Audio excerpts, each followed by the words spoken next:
It was a quiet afternoon when everything I thought I knew about my life fell apart. My name is Mark, and for 10 years, I believed I was living in a stable, happy marriage with my wife, Linda. We didn't have kids, but we had a life filled with shared dreams, vacations, and long evenings spent talking about everything and nothing. At least, that's what I thought. That day, I decided to leave work early. It wasn't something I usually did, but I wanted to surprise Linda with her favorite flowers and take her out for a coffee at her favorite cafe. She had been distant lately, claiming she was overwhelmed with work and needed space to clear her head. I chalked it up to stress. Her job as an interior designer could be demanding. As I parked near the cafe, I saw her through the large window. Linda sat at a corner table, facing a man I didn't recognize. They were leaning in close, talking in hushed tones, and she was laughing in a way I hadn't seen in years. Her hand rested on his, and there was a familiarity between them that made my stomach twist. For a moment, I told myself it was innocent. Maybe he was a client or an old friend. But deep down, something felt wrong. I grabbed the flowers and walked inside, my heart pounding like a drum. As I approached the table, neither of them noticed me. I stood there, frozen, until Linda finally glanced up. Her smile vanished the instant our eyes met. The man, tall, well-dressed, and oozing confidence, turned to look at me, his expression unreadable. "Mark," Linda stammered, pulling her hand away from his as though the distance between them could erase what I'd just seen. "What are you doing here?" I didn't respond. Instead, I reached into my pocket, pulled out a small piece of paper I had scribbled on just moments earlier in the car, and placed it in front of her. The note read, "Don't come home." She stared at it, her face pale, as if the words themselves were a slap. The man glanced at the note, then at me, and leaned back in his chair with an infuriatingly calm demeanor, like this was just another day for him. "Mark, let me explain," Linda started, but I didn't give her the chance. I turned and walked out, leaving the flowers on the table. I could hear her calling my name, but I didn't stop. As I reached my car, I sat in the driver's seat, my hands gripping the steering wheel so tightly my knuckles turned white. I wanted to scream, to cry, to punch something, but instead, I just sat there, stunned. The woman I had trusted with my life was sitting in a cafe with another man, holding his hand like it was the most natural thing in the world. But the worst was yet to come. That night, Linda did come home, despite my note. And what she did next left me questioning everything about the life we had built together. Linda walked through the front door that evening as if nothing had happened. She wasn't carrying the note, nor did she look upset or apologetic. Instead, she looked composed, as though she had spent hours rehearsing whatever she was about to say. I was sitting on the couch in the living room, staring blankly at the TV that wasn't even on. My mind was racing, playing back every detail of what I'd seen at the cafe. The way she laughed, the way she touched his hand. It was as if I'd been staring at a stranger who just happened to look like my wife. "Mark," she said, dropping her purse on the chair near the door. "We need to talk." I didn't move. I didn't even look at her. "You think?" she sighed, walking closer and sitting down on the edge of the couch. The audacity of her to act so calm was infuriating. "It's not what you think," she started, her tone overly measured, like she was trying to soothe a child. "Really?" I said, finally turning to face her. "Because what I think is that my wife was on a date with another man this afternoon, holding his hand and laughing like she hasn't laughed with me in years. So, if it's not that, please enlighten me, Linda." She flinched slightly at my tone but didn't falter. "He's just a friend. We were talking about work. That's all it was." I let out a bitter laugh, standing up and pacing the room. "A friend? You don't hold hands with friends, Linda. You don't look at them like they hung the moon. You don't act like you're falling in love with them right in the middle of a cafe where your husband could walk in at any moment." Her calm facade cracked for a split second, and I saw it. The guilt, the fear. But just as quickly, she masked it with indignation. "You're overreacting, Mark. You're blowing this out of proportion. Nothing happened. Don't lie to me," I shouted, my voice echoing through the room. "I saw you, Linda. I saw everything. Don't stand there and insult my intelligence." She crossed her arms, her jaw tightening. Fine. You want the truth? Yes, I've been seeing him. But it's not what you think. It's not serious. It's complicated. Complicated? I repeated, my voice dripping with sarcasm. What's complicated about cheating on your husband? I didn't cheat, she snapped. Not physically, anyway. We've been talking, yes, but it's just emotional. I've been unhappy, Mark, for a long time. And he listens to me. He understands me in a way you don't anymore. Her words hit me like a freight train. So this is my fault? I asked, my voice barely above a whisper. You're saying this happened because I failed you somehow? She didn't answer, but the silence was all the confirmation I needed. I shook my head, my heart breaking into a million pieces. You could have talked to me, Linda. You could have told me you were unhappy.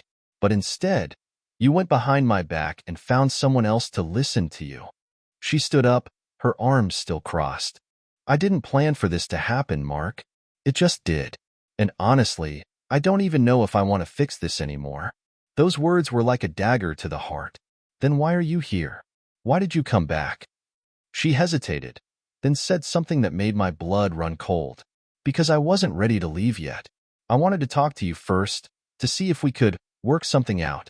But now, I stared at her, feeling a mixture of anger, heartbreak, and disbelief. Get out, I said through gritted teeth. Mark, please, no. You made your choice, Linda. Now I'm making mine. Pack your things and leave. I can't do this anymore. For a moment, I thought she might argue, but she didn't. Instead, she nodded, turned, and walked up the stairs to pack. As I listened to the sound of drawers opening and closing, I sat back down on the couch, numb. My mind raced with thoughts of what she'd done, who this man was, and how long this had been going on. But one thing was clear, this wasn't over. What she did next would take this betrayal to a level I never could have imagined. It didn't take long for Linda to pack. She came down the stairs with a single suitcase, her expression unreadable. For a moment, she looked like she wanted to say something, but I wasn't in the mood for more excuses or lies. Where will you go? I asked, trying to keep my voice steady. I wasn't sure why I even cared. Maybe it was the lingering sense of duty after 10 years of marriage.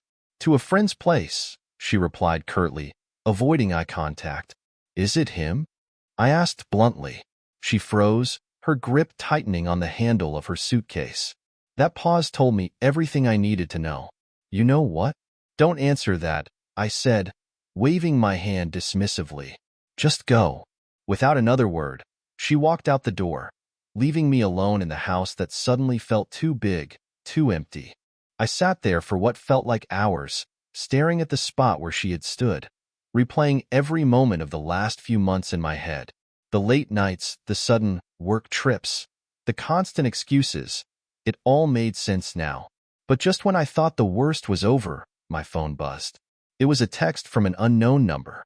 You did the right thing, Mark. She's not worth it. Thought you should know what she's been up to. Check your email.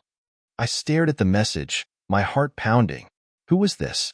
And how did they know what was happening? Curiosity got the better of me. I opened my laptop and logged into my email. Sure enough, there was an email waiting for me with the subject line, "The truth about Linda." I hesitated, my finger hovering over the mouse. Did I really want to know?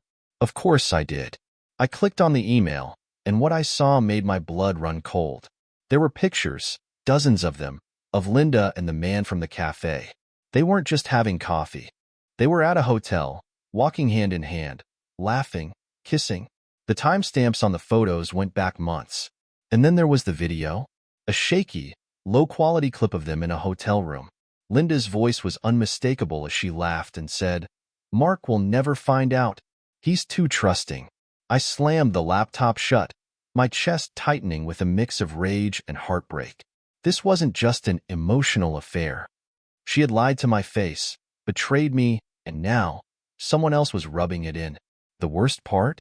I had no idea who sent the email, but I was going to find out. And when I did, I'd get to the bottom of just how deep this betrayal went. I barely slept that night. My mind was spinning with questions, none of which I had answers to. Who had sent the email? Why had they sent it? And how did they know so much about Linda's betrayal? By morning, my exhaustion had turned into determination. I decided to respond to the unknown number that had texted me. My message was short and to the point. Who are you? Why are you doing this? It didn't take long to get a reply. My phone buzzed just a few minutes later. A friend. Let's just say I know Linda better than you think. She's not who you believe she is. If you want the full story, meet me at the park near your house at 2 p.m. I'll be wearing a black hoodie. I stared at the message, debating whether or not I should go. This felt like something out of a bad movie, but at the same time, curiosity gnawed at me. If there was more to Linda's betrayal, I needed to know.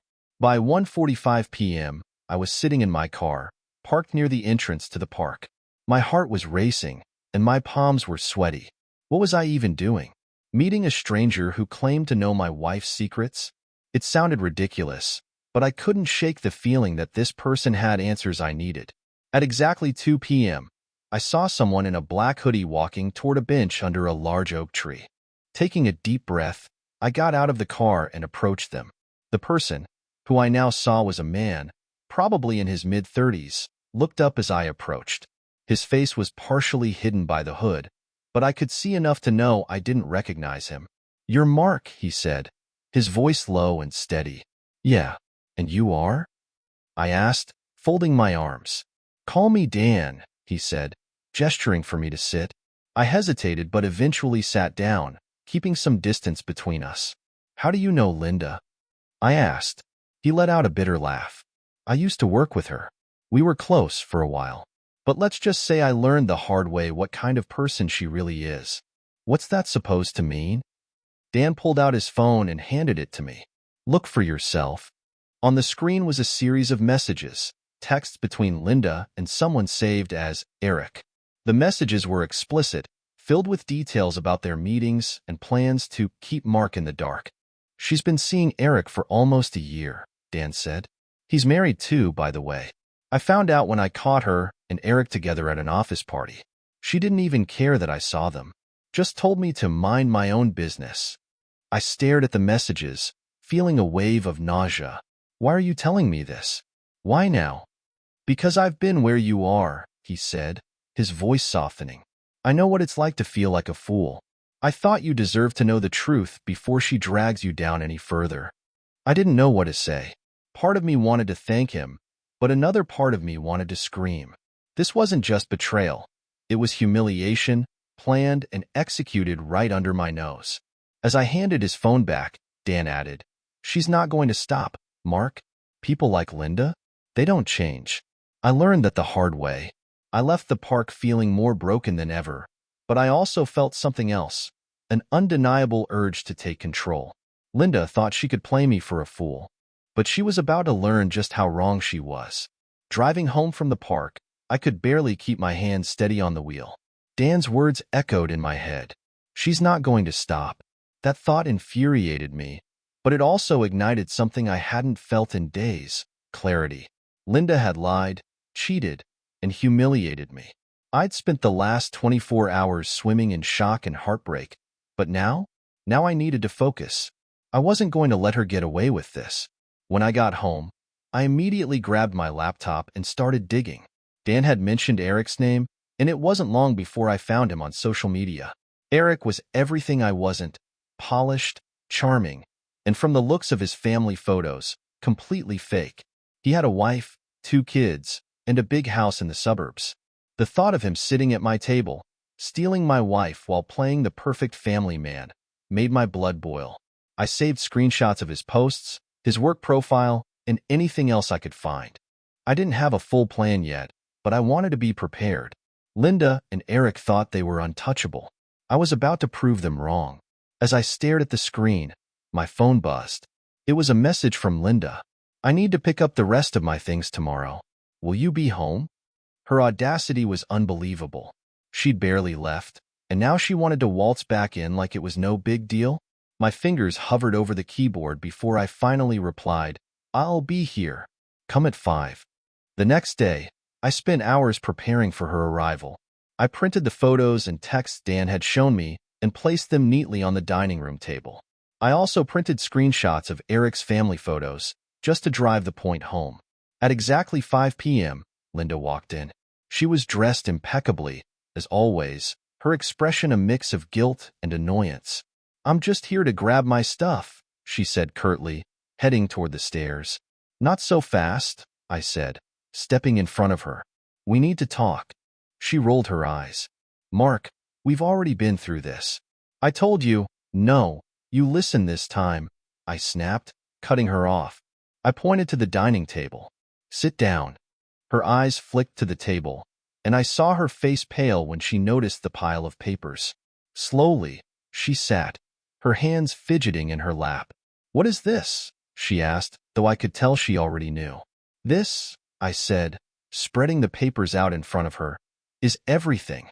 The texts, the photos, the hotel visits, Eric's life, his wife, his kids. You thought I was too blind to figure it out, but guess what? I know everything now, Linda."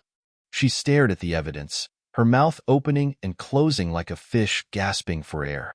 "Mark, I can explain." "No." I slammed my hand on the table, making her jump. "You've done enough talking. Now it's my turn." I took a deep breath, trying to steady my voice. "You lied to me. You cheated. And you didn't even have the decency to hide it. You sat there, laughing at me, thinking I'd never find out. Well, guess what? I did. And now, you're going to face the consequences." Her composure cracked, and for the first time, I saw real panic in her eyes.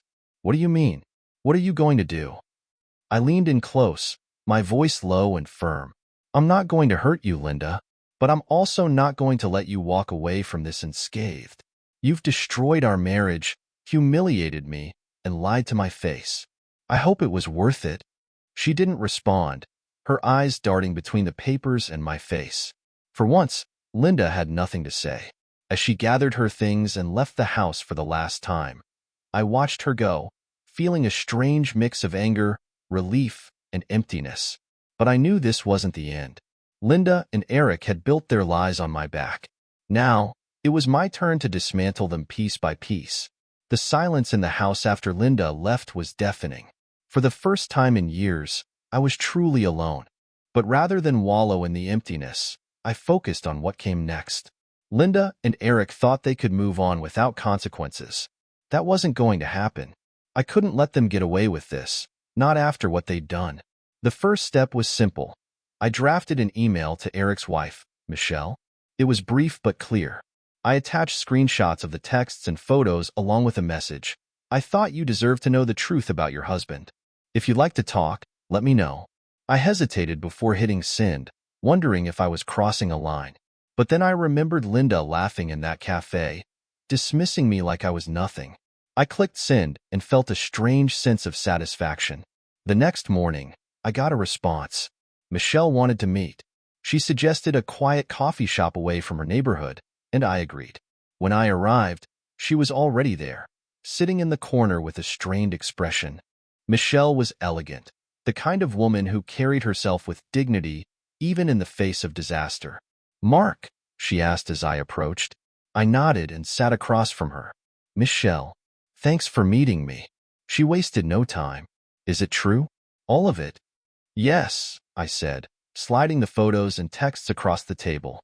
"I'm sorry to be the one to tell you, but Eric and my wife Linda have been having an affair for nearly a year." She looked at the evidence, her hands trembling slightly. "I suspected something," she admitted, her voice barely above a whisper. "But I never thought it was this bad." We talked for nearly an hour, piecing together timelines and filling in gaps. By the end of it, Michelle was determined to confront Eric, and I couldn't blame her. As we parted ways, she turned to me and said, "They've underestimated us, Mark. Let's show them they were wrong." Her words stuck with me. For the first time since this nightmare began, I felt like I wasn't alone. But the real confrontation was still ahead, and I knew it wouldn't be as civil as this meeting. The day Michelle confronted Eric was one I'll never forget. She had texted me earlier that morning, "I'm doing it today. Be ready for whatever comes next." I wasn't sure what that meant, but I didn't have to wait long to find out. By noon, my phone was buzzing with messages, one from Linda and two from an unknown number. Linda's message was short and sharp. "What the hell did you do, Mark?" The unknown number turned out to be Eric. His messages were full of anger and barely coherent. "You're a coward, Mark." "Involving Michelle? What's wrong with you?" "Stay out of my life, or you'll regret it." I almost laughed at the irony of his threats. "Stay out of your life? You've been in mine for a year." Michelle had clearly pulled no punches. Later that evening, she called me and recounted everything. She had confronted Eric with the evidence, and predictably, he had denied it at first. But when she showed him the photos and texts, his excuses fell apart. "He tried to blame me," Michelle said over the phone, her voice shaking with a mix of anger and triumph. "He said it was my fault because I wasn't there for him." "Can you believe that?" "I can," I replied bitterly. "It's the same excuse Linda used." "What are you going to do now?" Michelle asked. "I'm not sure yet," I admitted, "but I'm not letting this slide." That night, Linda showed up at my house unannounced. She looked disheveled, a far cry from her usual polished self. "You've ruined everything," she said as she stepped inside. "Ruined what, Linda?" I asked, crossing my arms. "Your perfect little affair? Your chance to keep living a double life while I stayed in the dark?" Her eyes flared with anger. "You had no right to drag Eric's family into this. This was between us." "Between us?" I shot back. "You made it everyone's business the moment you started sneaking around with him. Don't stand here and play the victim, Linda." She opened her mouth to respond but couldn't seem to find the words. For once, she looked defeated. "What do you want, Linda?" I finally asked, my voice quieter but no less firm. "I don't know," she said, her voice breaking. I didn't think it would come to this." I shook my head, feeling a pang of pity that I quickly pushed aside. "It's too late for regrets. You made your choice. Now you have to live with the consequences." She stared at me for a long moment, then turned and walked out without another word. I thought that would be the end of it, but I was wrong. The fallout was only just beginning. The days after Linda's visit were anything but quiet. My phone didn't stop buzzing. Messages from mutual friends, family members, and even a few of Linda's co-workers who had somehow caught wind of the situation. News traveled fast, and it wasn't long before people started taking sides. Linda, unsurprisingly, played the victim. She told anyone who would listen that I had overreacted, that I was spiteful and trying to ruin her life. Eric, on the other hand, went silent. I suspected Michelle had him cornered at home, but I didn't care enough to confirm.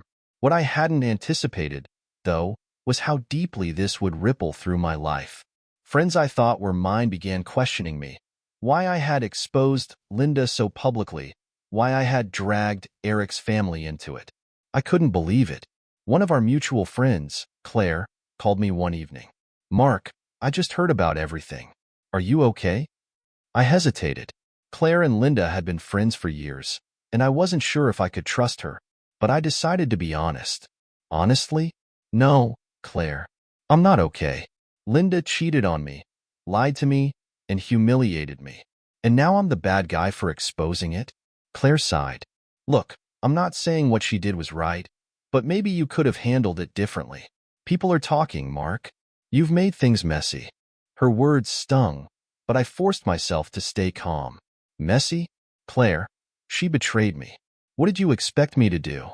Just sit quietly and let her walk all over me?" Claire was silent for a moment before saying, I don't know. It's complicated." "It's not complicated," I replied, my voice cold. "She made her choice. Now she gets to live with the fallout." The call ended shortly after, leaving me angrier than ever. It seemed like everyone wanted to avoid the hard truth, that Linda and Eric were the villains in this story, not me. But amidst all the chaos, there was one moment of clarity.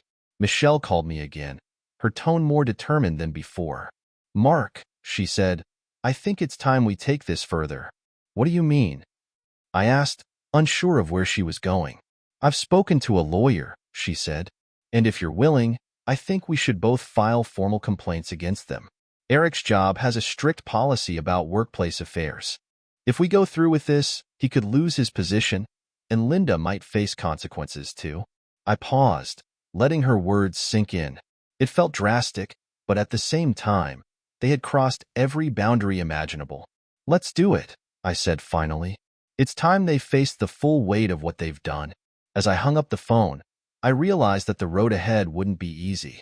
But for the first time in weeks, I felt like I was finally taking control of my life again. The fallout wasn't over yet. If anything, it was just beginning.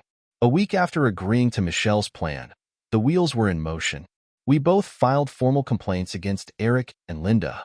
Michelle had collected enough evidence from Eric's phone and work emails to back up our claims, while I provided additional documentation. It wasn't just about revenge anymore. It was about accountability. The fallout was immediate. Eric's company launched an internal investigation, and within days, he was placed on leave. Linda, whose work often overlapped with Eric's, was also questioned. Their so-called discreet affair had been anything but. Word spread quickly among their colleagues, and their reputations began to crumble. Linda called me several times during the investigation, but I didn't pick up. She left voicemails filled with a mix of anger, regret, and desperate pleas. "Mark, you've made your point. Stop this now. Please. We can fix this." But there was nothing left to fix. Michelle and I kept in touch throughout the process. She was a fierce ally, and I admired her strength. For the first time in weeks, I felt like I wasn't fighting this battle alone. By the end of the month, the results were clear. Eric was fired for violating company policy, and Linda's contract with her firm wasn't renewed. Both of them had burned bridges they couldn't rebuild. Part 10. Moving on with the dust finally settling, I started to focus on rebuilding my life. The house, once filled with painful memories, began to feel like mine again. I redecorated, removing any trace of Linda's presence. It was cathartic, like shedding an old skin. One evening, as I was unpacking a box of old photos, I came across one from our wedding day. Linda looked radiant, and I remembered how happy I'd been in that moment. It was a bittersweet reminder of what I thought we had. I didn't hate her anymore, not entirely. The anger had faded, replaced by a quiet acceptance. She made her choices, and I made mine. As for Michelle, she became an unexpected friend. We met for coffee occasionally, sharing updates and reflecting on everything that had happened. She was moving forward, too, focusing on her kids and her own sense of closure. One day, she said something that stuck with me. "You can't let this define you, Mark. It's part of your story, but it's not the whole book." She was right. Life wasn't perfect, but it was mine again. And for the first time in a long time, I felt free.